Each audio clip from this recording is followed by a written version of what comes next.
My husband had a heart attack a few years ago. That was a wake-up call. Pandemic was a wake-up call. We've had so many wake-up calls. And sitting, working in the hospice as I have for the last year, listening and getting referrals in for people younger than me, you do think, actually, if you're blessed enough to be able to do this, then do it. And and I do feel blessed. So, 3 weeks in, and I'm feeling so old, though. So what next time you call me, I think you'll be feeling a bit younger. Hopefully I will, I shall remember to ask you as well. Thank you. Thank you, Sarah. And I stress again, because it is obviously a conversation confined to people who can make the choice, or it is a choice confined to people who can make the choice. I'm under no illusions, and Sarah at particular pains to stress being aware, and it's not, someone who's put in 30 years as a nurse or more is not someone who you think of as being the cat that got the cream financially, or someone at the very top of the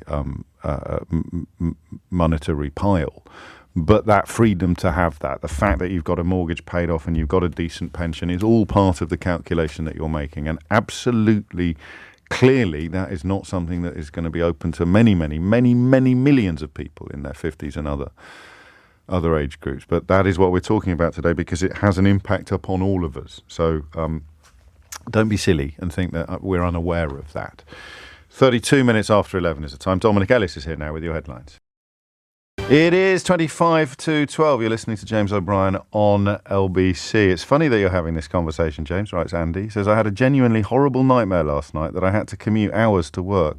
And then I had an epiphany that I didn't actually have to, which is amusing because I have a great job working for a large museum from home, which I love.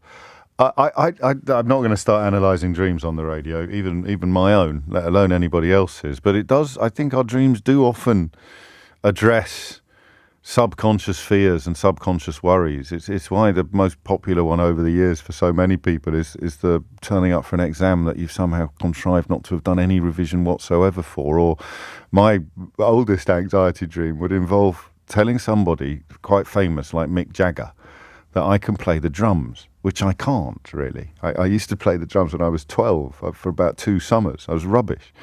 But I'm at some sort of charity event and I tell somebody like Mick Jagger or Paul McCartney that I can play the drums. And they say, well, you must come and do a couple of songs with us at the Royal Albert Hall at Christmas. And it's in my dream, it's about March. So I think, well, that's fine. I mean, he won't know that I can't play the drums. I'll have some lessons. I'll get good and I'll turn up to raise money for charity. I'll do a couple of tracks with, as if that's ever going to happen. But it's a dream. Just calm down.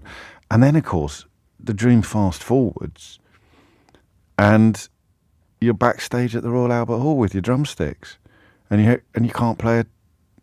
You're literally looking at them as if they're, anyway. So that, I don't know what that means. Probably imposter syndrome, is it? Something like that coming out? I don't know, but there it is. So to broaden this out now to people who are not part of the constituency, and for the record, I'm not. I'm just 50, but I'm certainly not planning on knocking it on the head anytime soon. And I'm not really sure I could, even if I wanted to, until the kids at least are a bit older.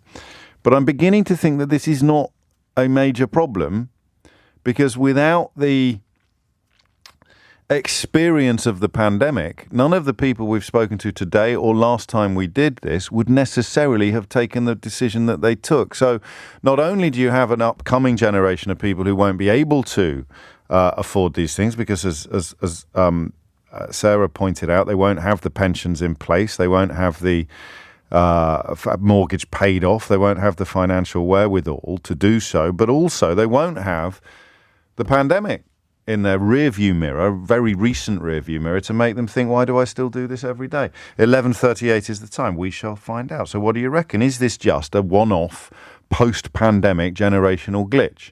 Or do you think we might be seeing a sort of change in the way that we view our relationship with our job?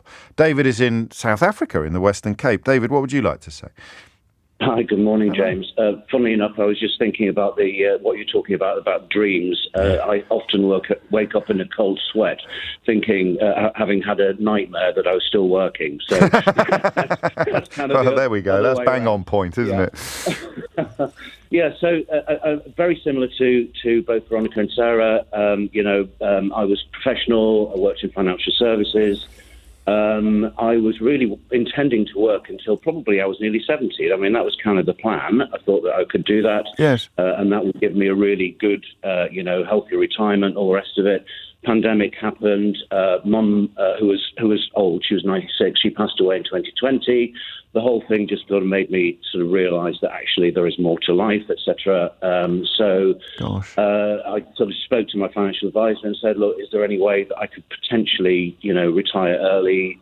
He came back 2 days later and said yes. So I started to put a plan in place last year. I retired in August last year, moved to South Africa in September. Wow. You went all in on it then, didn't you? You went all in on it. Totally. Yeah, I mean, there was... yeah, absolutely. So I decided to retire, and I was going to have a great time, hopefully family and friends visiting, and I've already had some visitors. So no regret? None, absolutely none. But actually, what I did find that after about 4 months, so this is at late January, early February this year, I was kind of sort of twiddling my thumbs and thinking, well, actually, maybe I can do something else. So I've actually now opened a restaurant. Really? Which is something, Gosh. which is something that I'd never, I'd always really wanted to open a cafe or a restaurant or something, but obviously I was tied into a, well-paid career within financial services, and I thought, well, I can't really give this up to do this. And then an opportunity arose, so I've now just opened a restaurant last week. How exciting. How's it going? It's too early to say, I suppose. It's going really well. I mean, it's obviously just week 2. We're in winter, but, I'm... And do you have quite a light hand on the tiller? You're not putting in double shifts every day, because that's no retirement at all if you're running a restaurant from the front. It is fairly light hand, yeah. Yes, good. I've now just get the right team around you. Exactly. So I've employed 8 people locally, which obviously is great, economically. I'm also setting up an education trust so that, a big proportion of profits, when we actually start to make them, will actually go into a local education trust. So it's a complete recalibration. Sorry to talk over you. I'm sorry, no. Recalibration of what matters, partly because you lost your mum and you sort of thought that you will run out of road eventually. And forgive me if you've already addressed this, but did lockdown play a part in your thought processes as well, or was it independent of that? No, absolutely. COVID did. Yes, I thought you said totally. That. Yeah. And that's why perhaps, I mean, for good or for ill, 10 years from now, we won't be having these conversations with people in your age group or income bracket, because they won't have had that very odd sense of, or a glimpse of how different the world could be. And that's when you put the call in. And the very fact, David, and I know you know this, but I am conscious of people feeling a bit alienated. The very fact that you have a financial advisor at all puts you in the kind of category that many people listening to this program won't be in. But it does go further. David, thank you, and good luck with the new restaurant. It does go further because big graduate recruiters are already recognising that 20-somethings have a different set of priorities to their predecessors. They don't just want money. Even though banks and law firms are now offering massive salaries to new hires, the applicants, 20-somethings, also want flexibility, time and happiness at work, which for my generation is pretty much unthinkable. The milk round, they used to call it when we left university, was essentially just a desperate attempt to get one of the best paid jobs in the city. Come hell or high water. All of the other attributes or all of the other elements, happiness, flexibility, having time to yourself, but just not part of the equation at all. So that's changing too. And I think to that end, this is very relevant because, again, we're talking about one end of the socio-economic strata, not the other end. This is from the chair of the South Wales Police Federation. So I've got no reason to doubt the statistics, but I just stress it is just something that's popped in front of me. The starting salary for a police officer in 2010 was $23,630 for a 40-hour week, not including overtime. In 2010, it was $23,630. In 2021, $21,402. So that's actually gone down a bit. For a firefighter in 2010, $21,157. 11 years later in 2021, $24,191. So it's gone up by $3,000, which is not going to be even close to tracking inflation, is it? A nurse, 21,176 in 2010, 25,655 in 2021. And for a teacher, again, a $4,000 increase from about 21,000 in 2010. So not only is that evidence of how appallingly police officers specifically have been treated by, well, it was a Tory government in 2010, it's a Tory government in 2021, but also those other public servants, firefighters, nurses and teachers, not enjoying the sort of increases that one might have expected or hoped for. And that will be part of it as well, because if that's you, you're not thinking about knocking it on the head when you're 56, but someone who's done the same job for the last 30 years might be able to. I find this fascinating because I am intrigued by change, social change, transformation. As you know, if you listen to the programme on a regular basis, anything that speaks to us doing things differently from how we did them before and not getting all upset and scared about it like a bunch of chicken lickens talking about wokeness. You don't need to be scared of most change, or certainly progress. You don't need to be scared of progress. And spending more time or prioritising further flexibility, time with your loved ones or time to yourself, and even happiness. There's no relationship between job and happiness. Why not? Many people thought to themselves during lockdown and concluded that if they could walk away, they would. It's 11:45. 11:49 is the time. And listen, nobody's perfect, so I'm pretty good at keeping most of that stuff in my mind, but not all of it. Many of you reminding me that, of course, David Davis was the one who said there will be no Brexit downside, only a considerable upside. Fast forward 6 years, and he's claiming that the reason it's all gone belly up is because it's a Remainers Brexit. I mean, even by David Davis's standards, that is such a curdled custard of a meaningless phrase that one wonders how it got out of his mouth unchecked.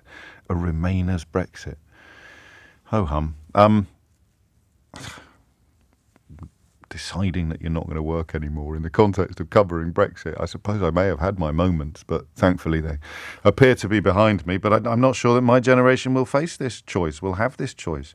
But yours did. Why did you do it? Nick's in Ipswich. Nick, what would you like to say? James, I love the show. Thank you.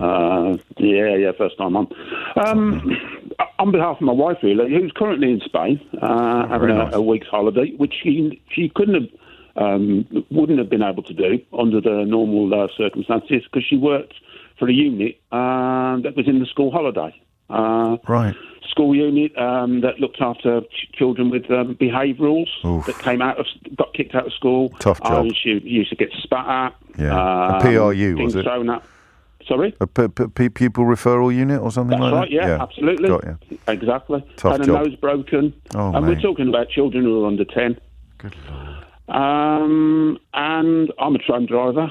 I absolutely love my job. Yeah. And we decided, because we love our holidays, and that's the vast majority of the money that we spend, our holidays and eating out, that we worked out that she could chuck the job in, live off my income, and then we could go on holiday whenever we liked, as opposed to within the school holidays, which, as you know, is Trey Mucho Missoula. If she, indeed it is, I do indeed.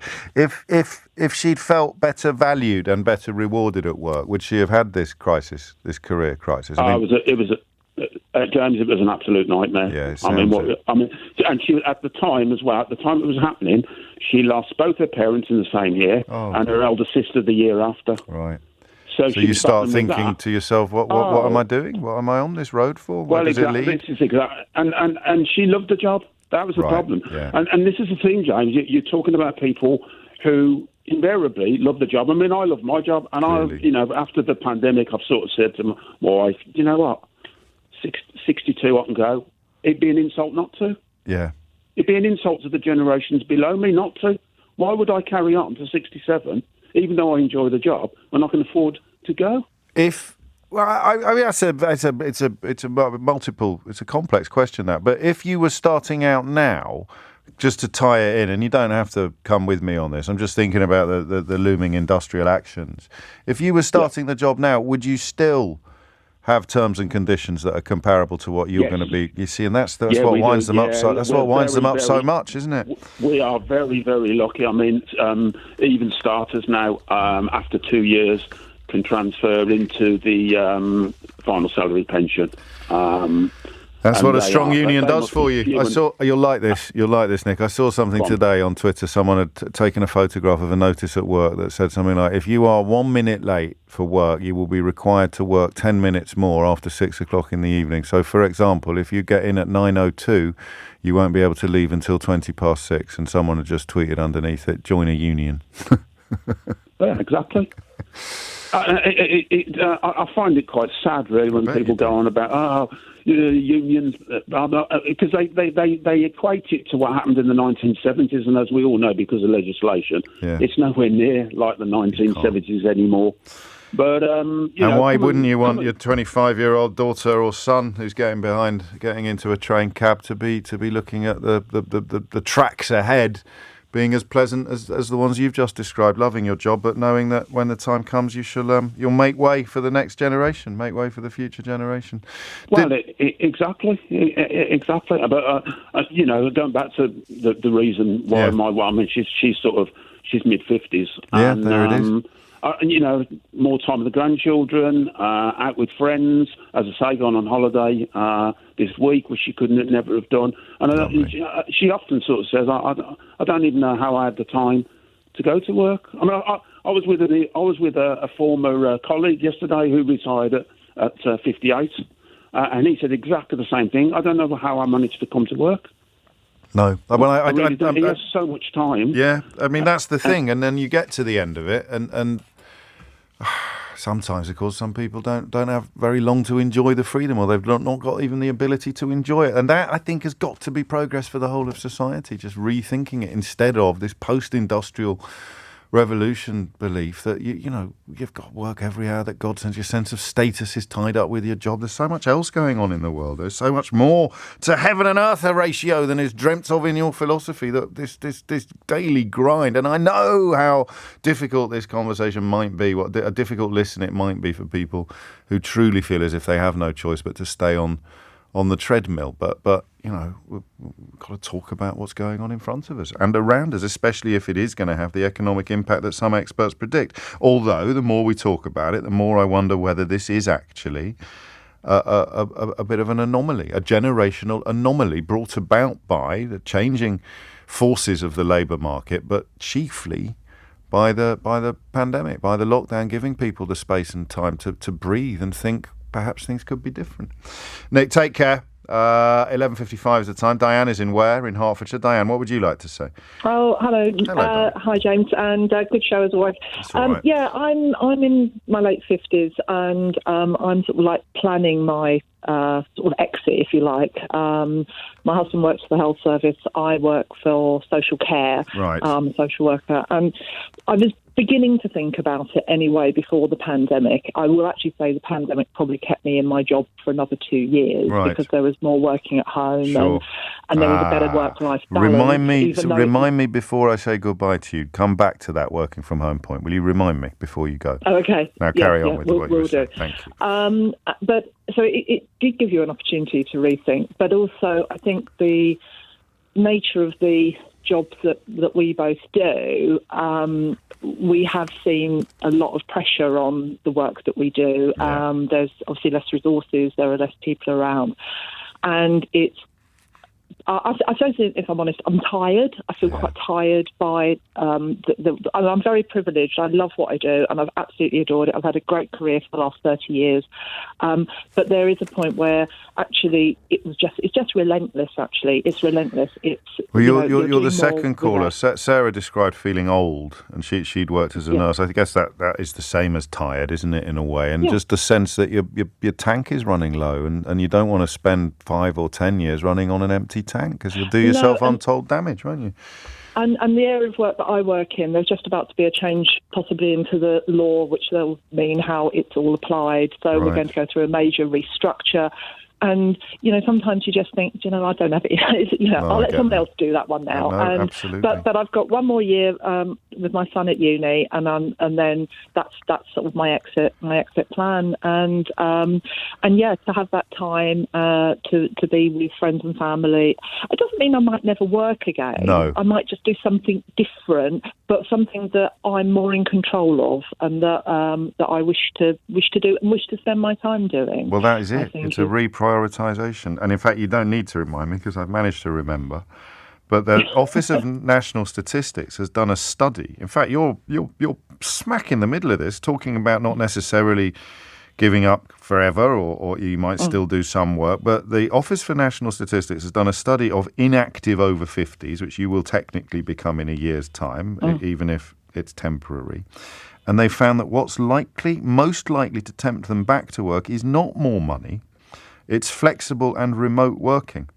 So, in other words, Jacob Rees-Mogg is offering up precisely the opposite of what is needed to address these labour market problems. Yes, I mean, for me, I work in London. I don't live in London, I live in Hertfordshire. So my daily commute was over 3 hours. That's crazy. Particularly the coming home commute, the going to work commute, because you know what time your train is, but the coming home for work, you just need to be a minute late, and obviously you've missed everything. Yeah. And it makes for a very long and tiring day. And yes, I knew that when I took the job and all of those things.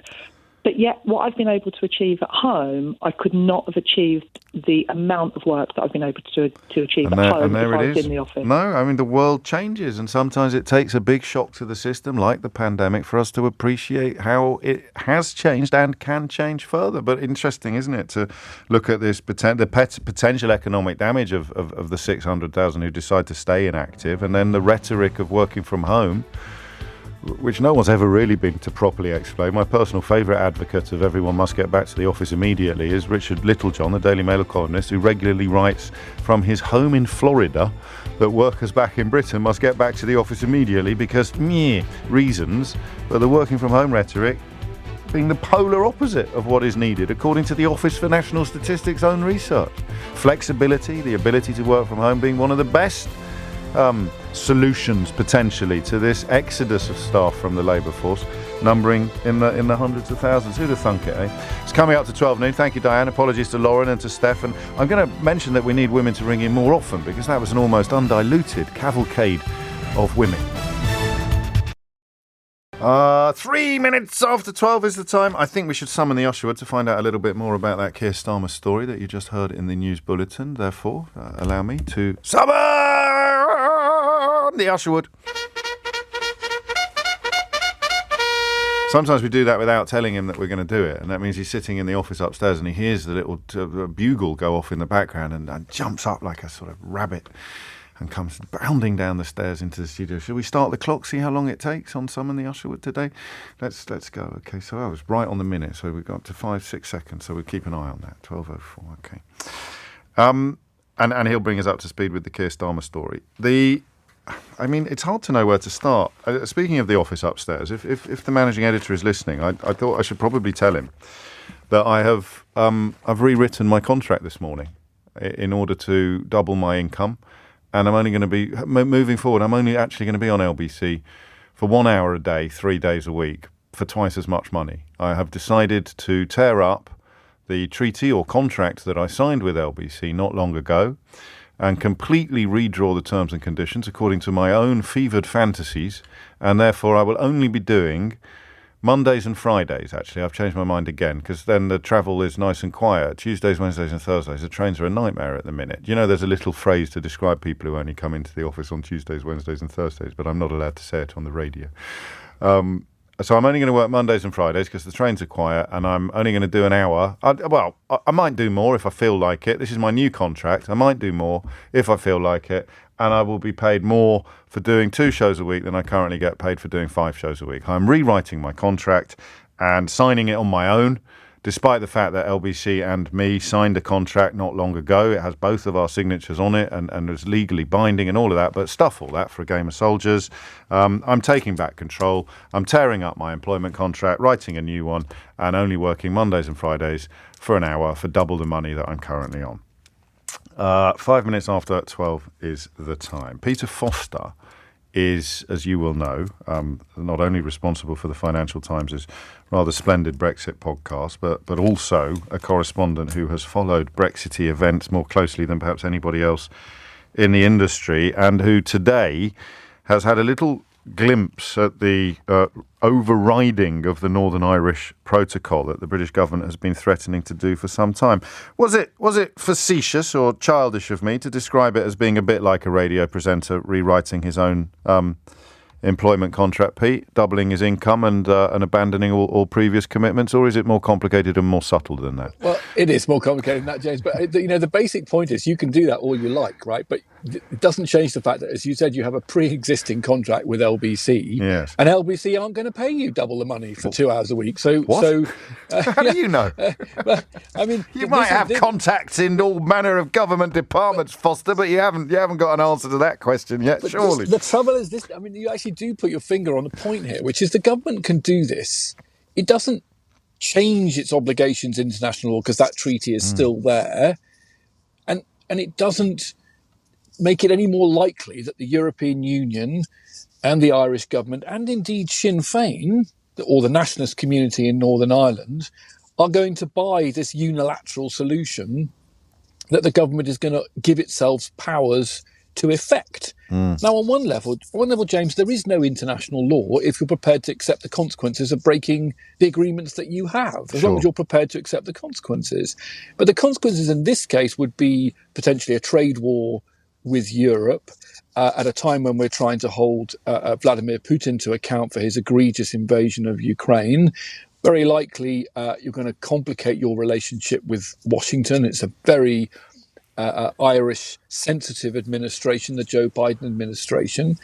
And you're also going to destabilise further the politics of Northern Ireland, because Boris Johnson's right. One community is very unhappy about this protocol, but a unilateral solution that simply goes full bore in the opposite direction isn't going to make the other community happy. What you need is to try and find a middle path. And I'm afraid, we're just miles away from that, even though there are plenty of technical people who can explain to you what that middle path might look like. It's just we're not in a political space where we can access it at the moment. As in the DUP wouldn't wear it. Even if the EU were to bend a bit, it wouldn't be enough for the DUP's emotional impulses to be fully met. So I think what we've had over the last 9, 10, 12 months is the closing down of political space. If you're the DUP, and the British government's been running around saying this protocol is a total horror, it's destroying business, even though actually Northern Ireland business doesn't say that, and you're saying it's an offence to the constitutional integrity of the United Kingdom, and there's no doubt it causes problems, James, but it causes problems because Boris Johnson decided to do a trade deal with the European Union that basically was the complete de minimis, the most basic low ambition trade deal. So if you're going to leave Northern Ireland following the EU single market rules for goods in order to avoid that north-south border, that historic border returning, then the very hard Brexit that Johnson has done has, as it were, raised the height of that Irish Sea trade border. That's just a consequence of a negotiation. You've had a shufti at the bill. You got your hands on it. What jumps out at you? I mean, most of it expected. Did anything take you by surprise? I think the breadth of the powers. If you go back to 2020, the last time the British government did this, and they got some concessions out of the EU and they backed down, the Internal Market Bill 2020. This is a broader bill, James. This gives ministers much, much wider powers to switch off unilaterally much greater bits of the protocol. It covers the role of the European Court of Justice on arbitrating the protocol. It covers subsidy policy, state aid policy, not just things like the exit summary declarations on goods from going from Northern Ireland to Great Britain. It's a much, much broader bill. And the government, as they did last time, actually, use the same word, say this is just a tidying up exercise. But they've handed, there are only 3 articles of the entire Northern Ireland Protocol that are specifically protected in this legislation. The rest of it, ministers, in theory, have enormously wide powers from this bill, or they will do if it ever gets on the statute book, which is going to take time. I'm addicted to simplifying things down, distilling things down to the simplest possible constituents. So, and it's very, very hard in this kind of context. But what this bill is designed to do is to give the British government the right to disown treaty obligations to which it signed up 3 years ago, without acknowledging the legally binding nature of that treaty. It's almost an exercise in pretense, is it? Pretending that simply by doing this, we diffuse the requirements of the original treaty, and you just conveniently forget about the existence of the other signatory. I think that, but that begs the question: what's the point? Yes, well, that was what my next question was going to be. If this doesn't actually lead to an operable solution Yes. for Northern Ireland after Brexit, what's the point of it? Well, part of it is to placate Lord David Frost and his friends in the ERG on the Tory right. Let's pause there, because I know you do this every day. A lot of people listening that won't be following every twist and turn. He negotiated the deal. Why does Boris Johnson have to disown David Frost's deal to placate David Frost? Well, because David Frost never liked Johnson's deal. So Johnson's deal was took done... a peerage for negotiating it, though. He may well have. But, not to be fair to David Frost, No. really, because I think, he's responsible for a lot of this. But David Frost actually never really liked this very hard border in the Irish Sea. He always believed you could have this border that didn't really exist north-south by what they call mutual enforcement. So we'll just set up our rules, you set your rules, and we'll fine anybody who breaks the rules. But really, we don't need any checks. The trouble is that's just not how the European Union works, and it's not negotiable. Ultimately, you need something that's negotiable. And given that he was the one sitting down with them, he's got less excuse than anybody for not understanding that was never going to happen, because he would have been told that repeatedly by the people in whose gift such a ludicrous exemption would be. No, indeed. But then you see, he'll say, well, the thing is, James, we didn't really have much choice because the Surrender Act, the Ben Burt Act had come into force, which meant that we had to sign any deal. But the truth is, actually, Dominic Cummings, he's on the record saying, look, I told Boris Johnson, sign any deal so you can have an election against Jeremy Corbyn, which is pretty good tactics in the end because he won an 8-seat majority. And don't listen to, and this is a direct quote, the babbling of officials about Northern Ireland. That's right. Well, I'm afraid the babbling has come to pass.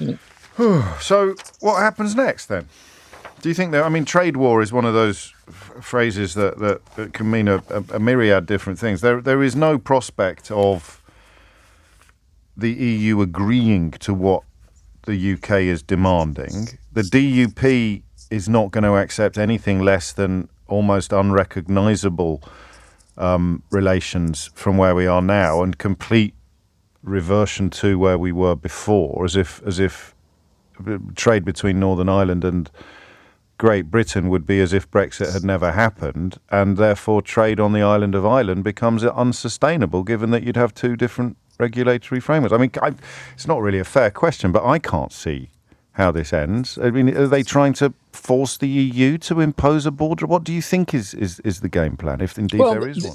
You asked me earlier what's the point of it. Well, part of it was to pander to Boris Johnson is vulnerable at the moment. It's just narrowly won a confidence vote. So that was one part. The other part was the hope that this legislation, this offer to take really sweeping steps to fix the protocols, would get the DUP back into power sharing in Northern Ireland. Yeah. And then the UK government could go to the European Commission and say, look, if you don't accept what we've offered the DUP, they're going to walk away again and you'll be responsible for the institutions, the power sharing executive falling apart.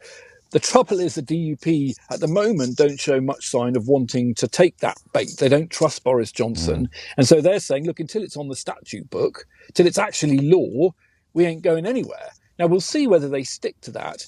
But you have to bear in mind, given, I think, the level of opposition you're going to have this, not only on the opposition benches, but also in the Lords, it's going to take 12, 18 months probably to get this onto the statute book. The government's almost certainly have to use the Parliament Act, the guillotines it, forces it onto the statute book. So that's a long time, James. Yeah. And who knows what might happen in that period. And we'll have no Stormont sitting for the duration of that period. You think? No, but so there's another bit that might happen. Under the rules, since the elections and the power sharing executive has not been formed, there's 24 weeks to try and get it stood up. Right. If you don't get it stood up, then the Secretary of State has to call an election.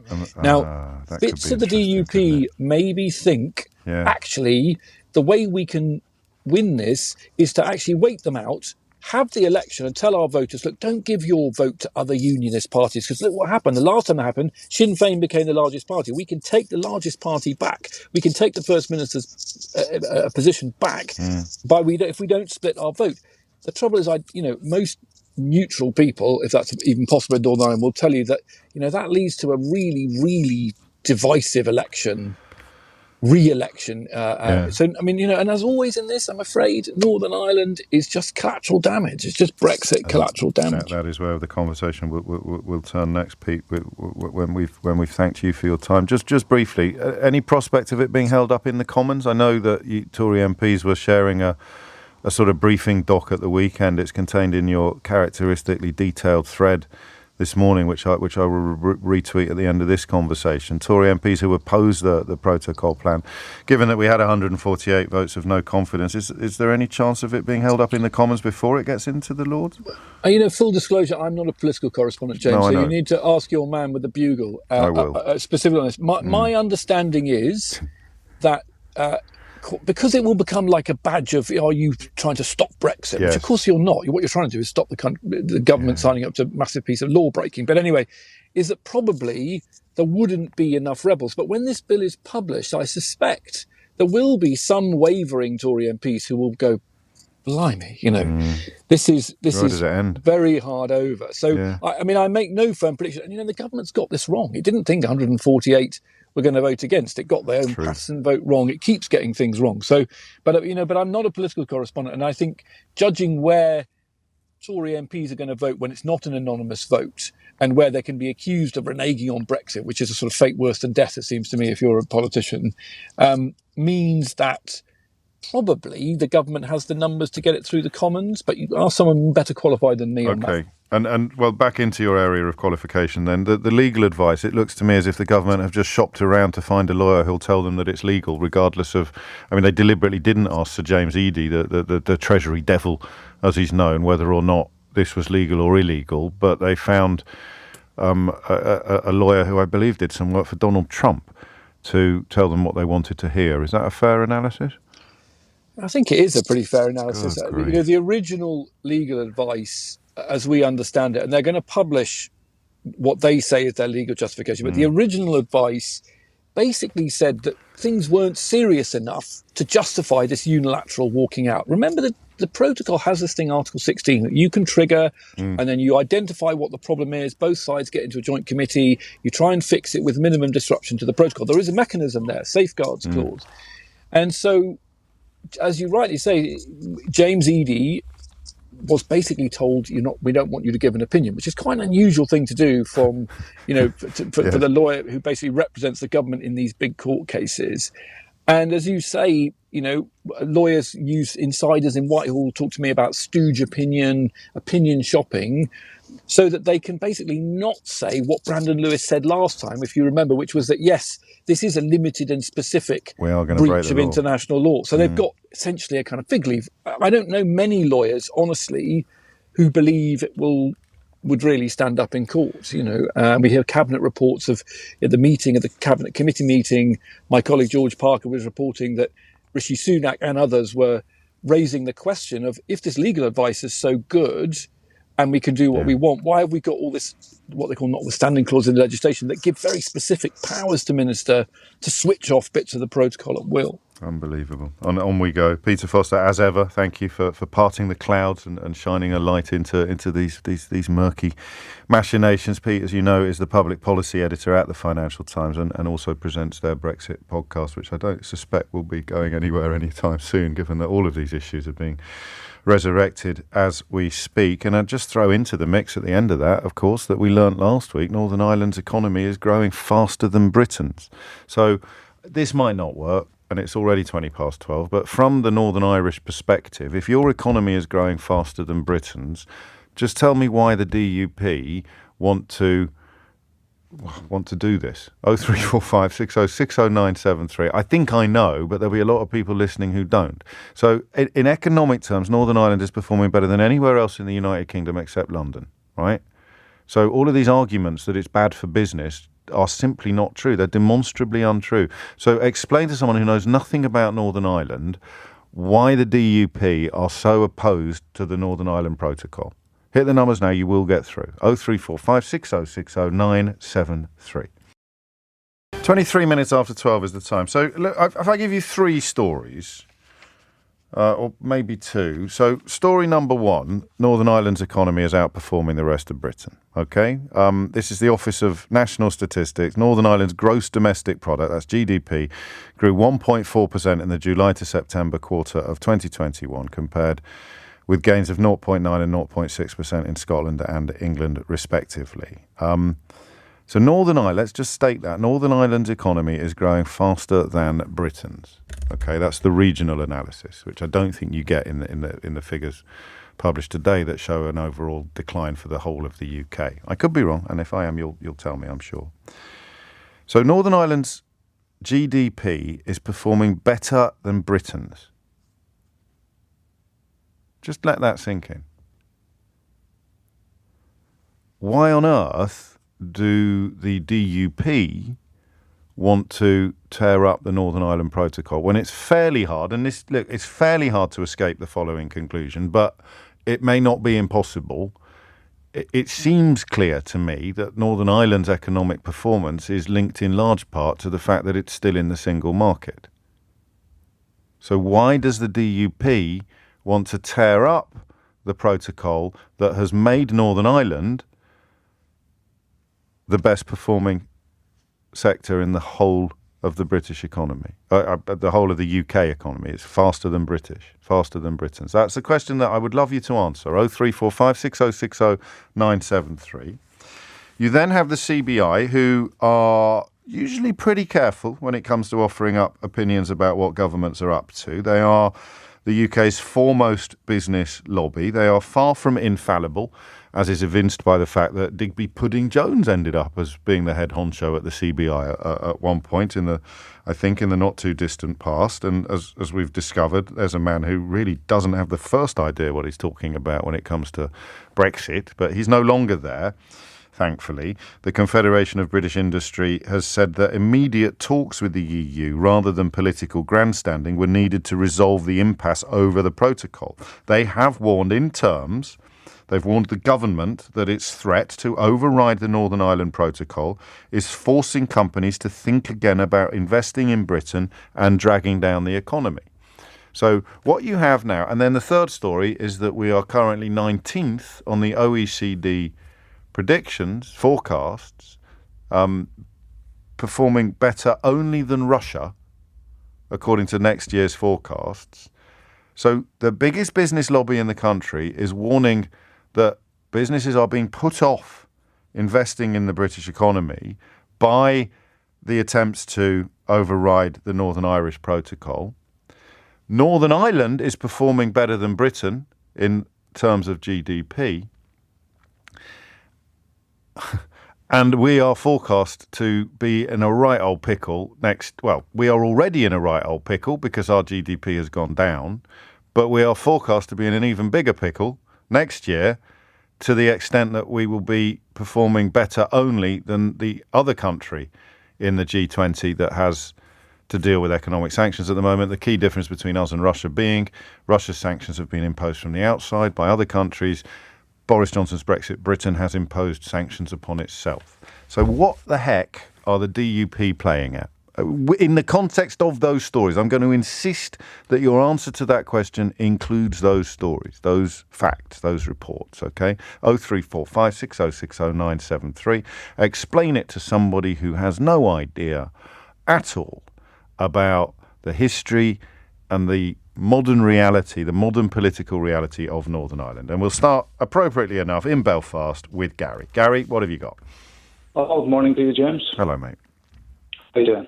I'm pretty good. I mean, talk to me about what is going on in the context of those stories, those economic realities that appear to be very, very strong arguments against leaving things exactly as they are. My very best. Can you guide me along?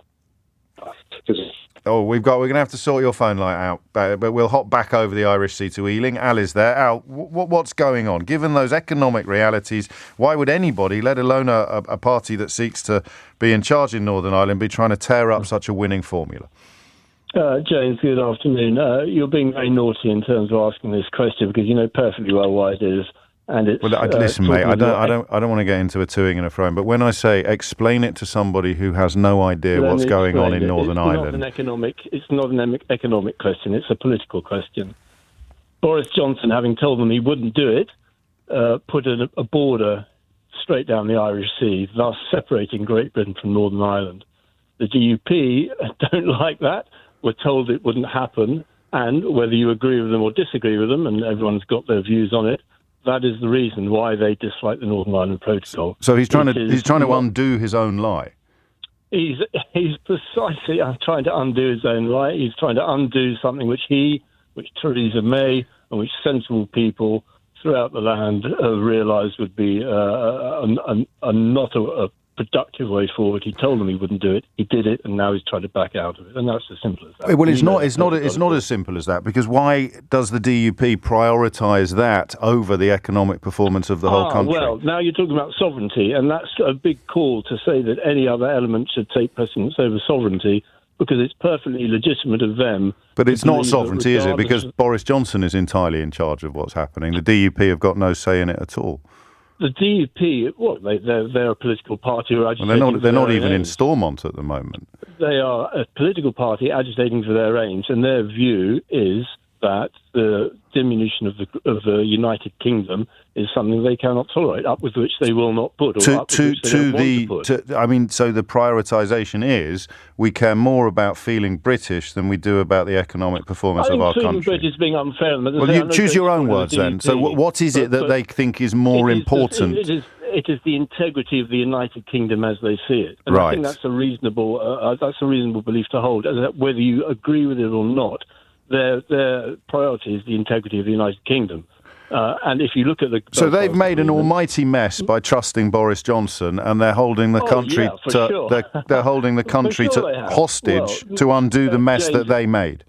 Here's the secret: it's not just them. It's not just them. Who else is it? The rest of the country has made an almighty miscalculation by trusting Boris Johnson. But the point for the DUP specifically is that they do not like to see that separation of Great Britain and Northern Ireland. No, I do, as you suggest. I understand that bit of it, but I am genuinely baffled by that, if you like, the prioritisation of what is a feeling, whether you like that word or not, or an emotional pull, an emotional commitment. You can call it sovereignty if you want. It sounds posher than a feeling, but it is just a feeling, over the economic performance of the whole of Northern Ireland. And I'd love to speak to someone who feels that way, actually. I don't care if it damages us economically. I will feel better if we get rid of the checks at the border coming in to the island of Ireland, because that's Brexit in a nutshell. I don't care if it hurts us economically. I will feel better for reasons that many people will never even begin to understand. I personally will feel better if that changes. Makes us all worse off, but I'll feel better. And I'll be able to wave my flag with even more enthusiasm than I do already. And if that sounds unkind, tough. It's just the truth. It's 12:32. Amelia Cox is here now with your headlines. It is 12:35. And listen, you know that OECD report I was telling you about, the one that has us 19th in economic forecast for 2023 and Russia 20th out of all the G20 countries, with of course, the obvious commonality being that the UK and Russia are currently the only two countries in the G20 to have to be dealing with economic sanctions. In Russia's case, sanctions imposed from outside by other countries. In the United Kingdom's case, or in Boris Johnson's Brexit Britain's case, sanctions that we have imposed on ourselves by getting Brexit done. You'd imagine government ministers would be aware of that, right? Yeah? But then again, you probably wouldn't imagine that a half-wit like George Eustice could ever end up being a government minister. But here we are. Here is George Eustice being asked earlier on the BBC why the UK economy is set to be, and it's only a forecast, it may not come true, but why would the UK economy be hit so much harder than every other major economy in the world? Well, look, I haven't seen that OECD report, but different countries are affected in different ways at different times. So we actually had a stronger economy than most of the rest of the world, the strongest in the G7 as we came out of the pandemic. We then had that growth. They've now probably got to the stage that they're coming out of the pandemic slower, so their economy is showing a slightly higher growth. But the world economy at large is going to be affected by these headwinds that we have with inflationary pressure. Brexit?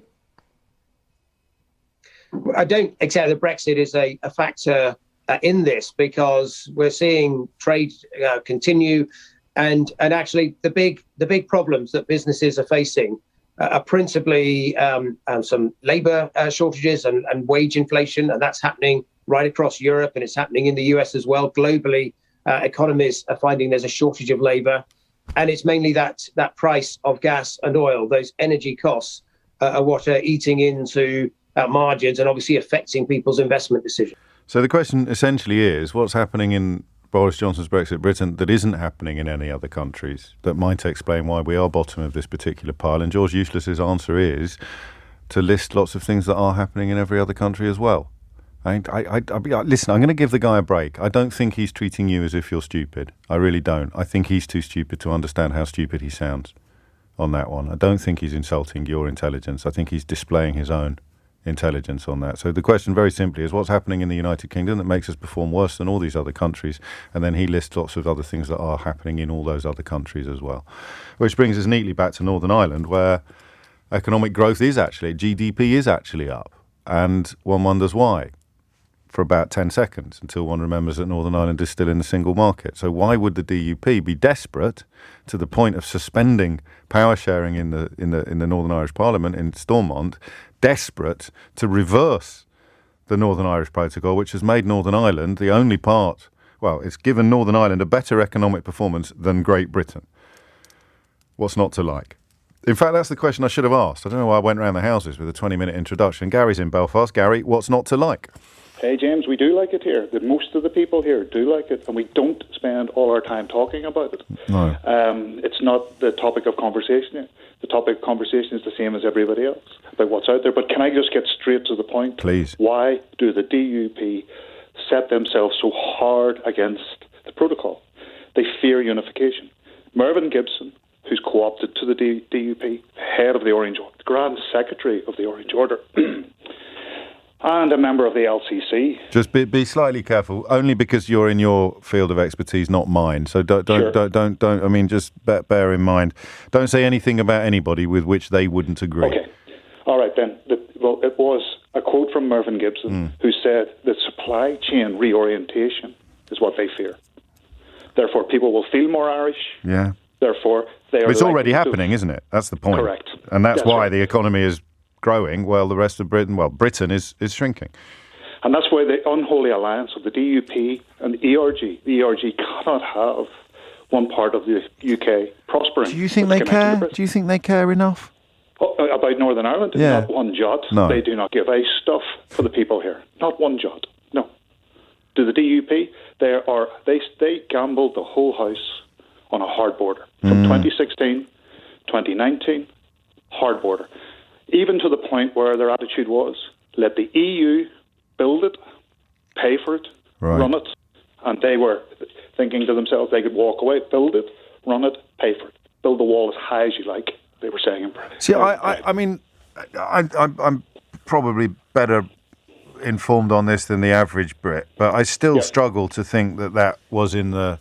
I mean, I know they were opposed to the Good Friday Agreement in the first place, but you think they saw Brexit as an opportunity to tear up the Good Friday Agreement and reimpose a border on the island of Ireland? Absolutely right. They gambled the whole house on a hard border. Therefore, obviously they were never for the Good Friday Agreement. No, they're using it now. But just the nuance of what you're saying there, James, is they're now going on about a principle of consent. In other words, a veto.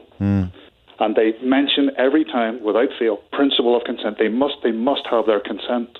What happens if there is a new form of protocol and the nationalist community don't consent to it? Yes, of course. Yeah. Yes, of course. I mean, it is a form of exceptionalism. What do you think is going to happen? Well, what's going to happen? Well, if only I could. No, I know, but you must have a view. Oh, well, that's not fair. You may not have a view. You might be... No, I do have a view. What do you think? I have a view, but of course I have a view. I'm Northern Irish. and as I said to you at the beginning, please, because if you start into this conversation, I could go way into the depth of it. I appreciate that, but let me steer you in the other direction then and ask you, how do you think this is going to pan out? What do you think? It's going to end up very badly for the ERG, and it's going to end up very badly for the DUP. It probably will edge things closer to... The only way we get constitutional change here is through a border poll. It'll probably edge things closer to the border pool than they have ever been. Okay, hence why they are so. Pick my words carefully here. Yes. So mad for this principle of consent. They want a veto on the border pool. That's what they're about. One of the things that they're about. Okay, they cannot have they cannot have a border pool here because people here are starting to look at things in a more very different context. It's not orange and green. It's about the crisis. It's about economics. It's about well-being. It's about children. It's about all the right things. Yeah. The DUP are trying to block people's thinking of that. So their perception, as you were saying earlier, is that they're feeling less British. The supply chain reorientation, which is their It's going to fear, be like soft power, isn't it? And so you won't have stuff on your shelves that looks more like a supermarket in Doncaster than a supermarket in Dublin. The supermarket in Belfast is going to look more like the supermarket in Dublin than the supermarket in Doncaster, and that kind of chills them. Well, that's right, because you go to, is it okay to mention a supermarket name? Yeah, of course it is. Yeah, okay, Lidl. You go into Lidl here in Belfast, the shelves are brimming, right, with everything that you would need. The labels on them, made in Ireland. Yeah. Green, white and orange. And that's it. I mean, it's just these little things that mount up to big problems, isn't it? And so back to the supply chain and feeling more Irish. And people start then look, and then they're easier to start. Then the border pool is being edged along, and it's easier for people to start thinking in different terms. That's so rather interesting. Than the sectarian head. Yeah, it just dissolves the sectarianism, but with events, with reality. So in many ways, it's the consequences of the border checks rather than the existence of the border checks that spooks the DUP so much. So what happens eventually is that they go back. You go back to the ballot box, and you seem confident that the hopes of the DUP that there'll be a crystallisation of support for them and not a fracturing of it with the new party. It's always been an English Brexit. Yeah. It's always been, Therefore, Scotland, and once again, I don't want to stray off the point. No, don't worry. And Scotland, if Scotland, when they bring their independence argument to the table, will be brought in a very orderly, cost-effective manner, which will be well thought out and well discussed. Yes. We wouldn't be able to have such a conversation within 5 minutes. It will descend into a sectarian slanging match. Yeah. So Scotland would bite their arm off to have what we have here. So therefore, the ERG must stop us having it.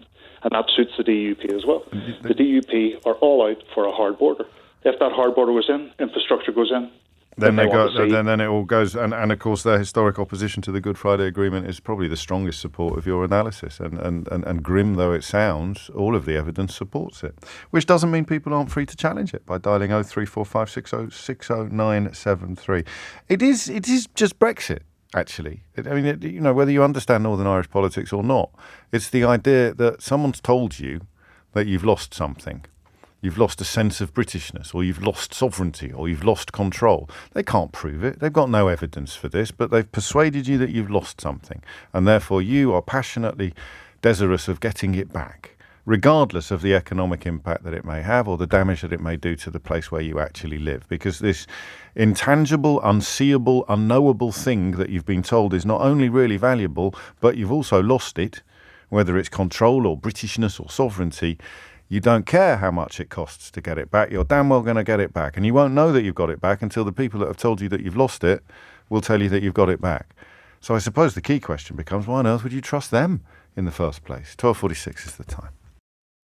It is 12:49 and you're listening to James O'Brien on LBC. Boris Johnson's official spokesman has just said it's too early to pass judgment on whether Brexit played a role in the current state of the economy. So contradicting George Eustice, who of course was insisting earlier that it couldn't possibly be Brexit. That explains why we are predicted to do worse than any other country in the G20 except Russia. George Eustice very helpfully went on to list lots of things that apply equally to all countries in the G20 while trying to account for why we are in such a unique position. The spokesman added, "We're confident that the opportunities Brexit provides will be a boon to the UK economy in the long term." Theo Usherwood is here to talk us through those opportunities. So, James, I was just going to bring you up to date with that, and then, of course, you said the first bit about the fact that... I was joking then, because there aren't any opportunities. I was just putting you on the spot. Unless you want to have a go at listing the opportunities. I've got fewer tests on electrical appliances and unnecessarily more powerful vacuum cleaners. Oh, £100 on your tap on the card, credit card. Is that a thing as well that you couldn't do in the EU? Yeah, because they put it up, didn't they? Right. Yeah, you're here. You were summoned, and some people were worried you may have got locked in the lavatory because you didn't. We were timing you on that one, and in fact, you took so long to get here. I forgot to keep time of it. But you're here now. Keir Starmer is being investigated. He's apologised, in fact, because due to some administrative errors, the Labour leader put it, he's now being investigated by the Parliamentary Commissioner for Standards, Catherine Stone. Now, from what we understand, this relates to football tickets. He's a big Arsenal fan, and he had 4 tickets to go and see Watford play, and that wasn't declared in time. And then he had a couple of tickets to go and see Crystal Palace play, and they included being in the director's box. And again, those weren't declared in time, so he's now under investigation. He's already apologised. I've got a statement just on my phone here from a spokesperson saying, Keir Starmer takes his declaration responsibilities very seriously and has apologised for the fact that administrative errors in his office have led to a small number of late declarations. The Standards Commissioner has asked for more information, which we are very happy to provide. 2 other MPs, by the way, because this was listed on the Parliamentary Standards Commissioner website, are also under investigation. James, do you know who they are? No. Would you like to know who they are? Yeah, go on then. Andrew Bridgen. Who? Conservative MP. He's under investigation. Again? Paid advocacy, or known as lobbying. Oh, really? And then the Conservative Minister, Chris Philp. He's being investigated for improper use of his parliamentary email address. Okay. As well. So this is slightly more interesting. So, I mean, in order to try and make some fire to go with the smoke on the Starmer story, you'd have to believe he was hoping to attend a football match and not declare it and doing it for dodgy reasons and that nobody would notice or something. Or well, if you're trying to think the worst. Yeah, which they will. I mean, I'm sure there'll be an article in tomorrow's Mail about why this is proof that Keir Starmer is actually Satan in disguise. But what would be you would say that when he was at the football game, that there was something untoward going on in terms of meeting, or he was trying to keep it secret, was he? But he's declared it.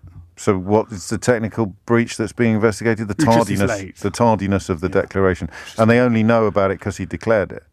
So yes, as far as we know, So he's declared it late. It's not really a very big story. I only summoned you because I didn't want people to think that we ignore malfeasance on the part of Keir Starmer when we're required. Have I served that purpose? I think, we've covered it, but I mean, unless anybody can tell me differently, it sounds like a bit of a fuss about nothing.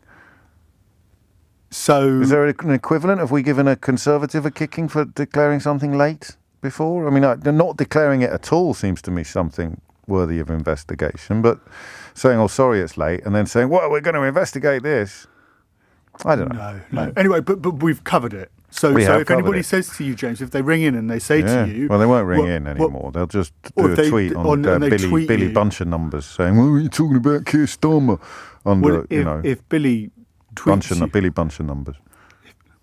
If he tweets you and he says you don't cover... I've probably blocked him, Theo, to be honest. Okay. So if he does a screenshot thing and he tweets you and he says, but you don't cover Keir Starmer stories, we can say on the 13th of June at 12:45, we had Theo Ashwood in to discuss... Late, 20 minutes late. Sorry. I came in and I explained to you the story. You did. And I mean, maybe it's huge. We shall find out, won't we? We'll keep a very close eye on it. Thank you very much. Anything else? What else happened at Lobby? Just that question there. That was the big event, yes. And I see that Simon Coveney has... Simon Coveney had a 12-minute phone call. Right. Very frosty. With Liz Truss this morning, as did Maros Sefcovic, who of course is representing the EU side. Boris Johnson, you will remember, James described this change as trivial this morning. Simon Coveney has taken a slightly different view, that it's trivial. Well, he would, because it's not. It's a unilateral breach of international law. Saying the UK now proposing to set aside international law, reject a partnership approach, ignore majority in Northern Ireland, and deliberately ratchet up tension with an EU seeking compromise. We remain open to dialogue to find agreement, but his approach adds to instability and is no fix. I sort of look back on so many little milestones on this path to Boris Johnson's Brexit Britain and the attempt to disown the deal that was supposed to be oven ready because it was rubbish after all. Is when Brandon Lewis stood up and said they were going to break international law in a very limited and specific manner. That's one of the few bits I still can't quite get my head around. Was it a threat? Was it like they'll go, oh, lordy, they're prepared to break the law in a very limited and specific manner. We'll definitely do what they want. Do you think? Was it like blackmail? So I think there's a difference between when Conservative pollsters look at this, they look specifically at not necessarily Boris Johnson in terms of whether he is trustworthy, whether he follows the rules. They look at it in terms of delivery. And if Boris Johnson can be seen to have delivered a particular outcome that favours the voters that he is appealing to, then that would be seen as a result. Yeah. Yeah, no, maybe. But that doesn't answer my question of whether Brandon Lewis thought, well, maybe I'm overthinking it. It's just a matter of how it plays with the base. It's got nothing to do with the threat to break international law. Now that you've talked about those football tickets, how much cash was spent, undeclared cash was spent on that flat before Johnson got busted? 88,000. Okay. That'd be a lot of Crystal Palace games, wouldn't it, for £88,000? Theo Ushwood, thank you. Peter's in Newry. I'm sorry, Peter. I've kept you on hold and you've probably forgotten why you rang in, and now I've only got 2.5 minutes. No, James, good programme, listening to it. So Theo's just talked us through. This argument. Yes. Sorry? No, you crack on. What's going on? Right, this argument is as old as this state itself. It's the old crown versus the half crown, and that has always been the case. The crown always meant more to unionists, and the half crown generally meant more to nationalists. Right. Now, not been too cynical about it. These days, unionism is moving closer to the half crown. I assume your listeners know what I mean when I'm talking about the half crown. You mean money. You mean the economic situation in the island of Ireland. The economic situation, yeah. Well, unionism is now moving more towards the economic situation because unionist traders and retailers are discovering that their exports to both the Republic of Ireland, to Europe, and even to England, believe it or not, are higher. Their imports might be affected, but their exports are definitely not affected. In fact, they've gone up, and that's one of the reasons why we've moved up the scale of it. The only problem is for the DUP is that they have tended, as you will know from the film, from the clip of Jeffrey Donaldson heading off in the dark from Stormont at the Good Friday Agreement, which he's now trying to use to justify his position and leaving Turnbull with his tail swinging in the wind. Donaldson is now ironically using the Good Friday Agreement to try and shore up his position with hard right-wing unionists who, quite frankly, would eat grass, and have said this before, would eat grass before they would bow the knee. And this is a double-edged, this is actually also helps the DUP in another way, because this puts off the day when they will have to share power with Sinn Féin as a deputy as opposed to the First Minister. Yeah. Because or that day may never dawn if we hit the 48. The 24-week threshold, and they call another election. They may, and that may be the calculation, as we touched upon earlier. Be hoping to get a reversal at that ballot box. Peter, thank you. Beautifully done, and you brought it in bang on time, which is not something I can say about myself very often, but we have, thanks to Peter, managed to do it today. We'll do it again tomorrow from 10. Here's Sheila Fogarty. Tomorrow from 10. Here's Sheila Fogarty. Tomorrow from 10. Here's Sheila Fogarty. Tomorrow from 10. Here's Sheila Fogarty. Tomorrow from 10. Here's Sheila Fogarty. Tomorrow from 10. Here's Sheila Fogarty. Tomorrow from 10. Here's Sheila Fogarty. Tomorrow from 10. Here's Sheila Fogarty. Tomorrow from 10. Here's Sheila Fogarty. Tomorrow from 10. Here's Sheila Fogarty. Tomorrow from 10. Here's Sheila Fogarty. Tomorrow from 10. Here's Sheila Fogarty. Tomorrow from 10. Here's Sheila Fogarty. Tomorrow from 10. Here's Sheila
News.